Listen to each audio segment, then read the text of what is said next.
Hasina order দিয়েছে, ওই যে স্বরাষ্ট্রমন্ত্রী যিনি ছিলেন তিনি অর্ডার দিয়েছেন, এবং আইজি যারা ছিলেন এবং এর ফলে 1500 ছেলে মেয়েকে মানুষকে মারা হয়েছে একদম সামনাসামনি। কিন্তু তারপরেও এই এই তখন ওই নেতাদেরকে যারা এতদিন ধরে অপরাধ স্বীকার করার ভয় ক্ষমা চায় নাই, তারা যখন সব মামলায় পড়ে গেল এবং সবাই প্রায় চলে গেছে, এখন আমি মনে করি মানে এটা তো করতে পারে বলে আমার মনে করি।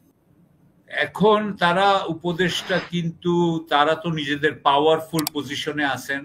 এখন আপনি জানেন যে ডোনাল্ড ট্রাম্পের যেরকম হয়ে গেছে, এখন সবাই দেখেন মন্ত্রীরাও টুইট লিখে, মন্ত্রীরাও ফেসবুকে লিখে। সুতরাং এখন একটা অন্যরকম এসে গেছে, একটা টাইম এসে গেছে। ওনারা যদি ওইটা ফলো করেন, আমি সেটাতে খুব একটা মানে আমার কোনো আপত্তি নাই। মানে আমি যেটা বুঝতেছি যে ওনারা তো এইসবের মধ্যে সম্পূর্ণভাবে সম্পৃক্ত। সুতরাং সম্পৃক্ত বলে ওনারা বলছেন, সেদিক দিয়ে আমরা কিন্তু আরো স্বচ্ছতা পাচ্ছি। আর না হলে যদি ওনারা ভিতরে করতেন, তার থেকে আমরা বেটার জানতে পারছি। আমি নীতিগতভাবে জামাতের তো সব নেতাই যাদেরকে বিরুদ্ধে ৭১-এর ব্যাপারে অভিযোগ ছিল, তারা তো মোটামুটি ভাবে আর কেউ আছেন বলে আমার মনে পড়ে না, আমার মনে হয় না। দু একজন থাকতে পারে। তবে এটা এখন এমন একটা ইস্যু যে ওই প্রজন্মই শেষ হয়ে গেছে।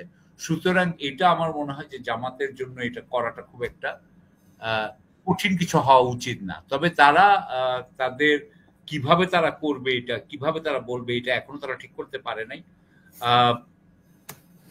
আমি মনে করি নীতিগতভাবে তাদের অবশ্যই চাওয়ার অধিকার আছে। আপনি যদি গণহত্যাকারীদের কাছ থেকে ক্ষমা চান বা চান,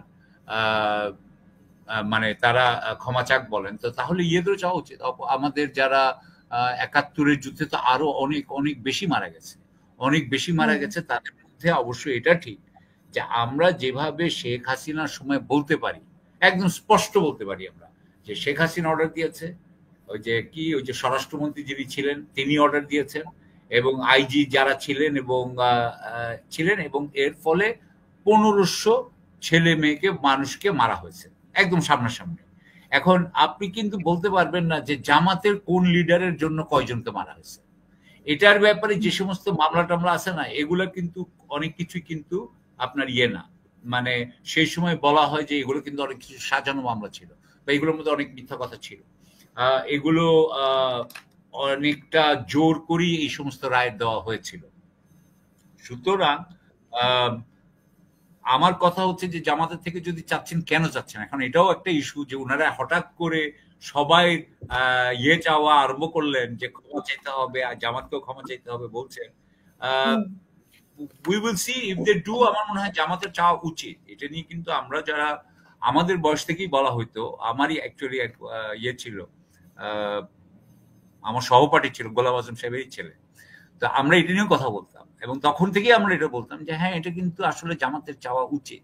কিন্তু সেই প্রজন্ম যতদিন ছিল চায় নাই, বিকজ অফ মেইন রিজন ছিল যে এইটা যদি তারা চায়, তাহলে কিন্তু তাদেরকে কিন্তু তখন কেস করা যেত, যুদ্ধাপরাধের কেস। সেই জন্য তারা ক্ষমাটা চায় না বলে আমার মনে হয়। এবং এটা না চেয়ে তারা প্রত্যেকের সাথে কিন্তু আপনার বিএনপির সাথেও তাদের আন্ডারস্ট্যান্ডিং ছিল এক এক সময়, তারা আওয়ামী লীগের সাথেও আন্ডারস্ট্যান্ডিং করেছে, এবং করেই কিন্তু তারা এই 54 বছর ধরে কিন্তু পলিটিক্স করতে পেরেছে। হ্যাঁ, শেষ 15 বছর তাদের উপরে খুবই খড়গ নেমে এসেছিল, কিন্তু তারপরেও তখন ওই নেতাদেরকে যারা এতদিন ধরে অপরাধ স্বীকার করার ভয় ক্ষমা চায় নাই, তারা যখন সব মামলায় পড়ে গেল এবং সবাই প্রায় চলে গেছে, এখন আমি মনে করি মানে এটা তো করতে পারে বলে আমার মনে করি। অসংখ্য ধন্যবাদ।